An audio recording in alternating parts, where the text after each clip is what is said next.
I mean, it seems like this is a lot of acetaminophen. That's the active ingredient in Tylenol, right? 1,500 to 3,000 milligrams per day, every single day for 365 days a year. That seems like that would add up fast. It sounds like a lot. The safe recommendations are anywhere from 3 to 3.25 grams per day. Okay. So 3,000 milligrams to 3,300 milligrams a day. Oh, so he's still within the realm of safety. Yeah. Okay. The old recommendation used to be 4. I don't even really know if it was an old recommendation. It's kind of just the do not exceed this amount. And it was always, at least I remember in school and working in a pharmacy before school, was always 4 grams. So 4,000 milligrams. So safely, you can say if you stay under that 3,000, 3,250-ish mark, that's a good place to keep in mind. But it's complicated because, you know, Tylenol, acetaminophen, paracetamol, depending on where you're from, all describing the same product, just comes in a variety of combination products, like we mentioned with phenylephrine.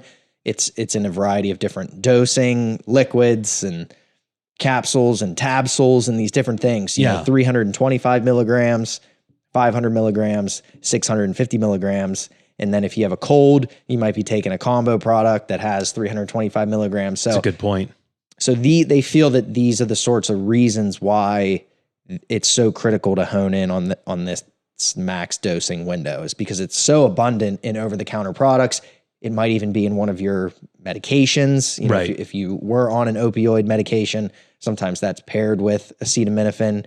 And so it's hard for the average person to kind of keep track of all of that. And so I feel that's one of the most complicated parts of this. That makes sense. And it makes sense as to why you would want to reduce that as much as possible so that you've got as much headroom as possible for when you have a cold or something else. And on average, it's not that Tylenol is the most effective thing in the world. Right. You know, I would say head to head versus using Tylenol for reducing a fever, that still seemingly works a little better than Tylenol for osteoarthritis, Tylenol for low back pain, Tylenol for, you know, persistent spinal pain syndrome. It seems as though using it while you're sick, using it for a fever is a little better anyway. You have to have tempered expectations with how well Tylenol is really working to begin with. Yeah. So to push it beyond that maximum range, that's when you start to get into the conversation of really having to look at risks and benefits. You know, again, it's a seemingly innocuous product. It's in every single product over the counter. You know, my doctor said I could take it, you know, the extra strength and the arthritis strength. I might as well just take it. You know, it's not without issues. It's certainly the lesser of evils when looking at many medications that have been used for similar issues. But again, there are still always costs associated with any sort of intervention like this. Not to scare them away from using it. I think what he's doing is generally fine.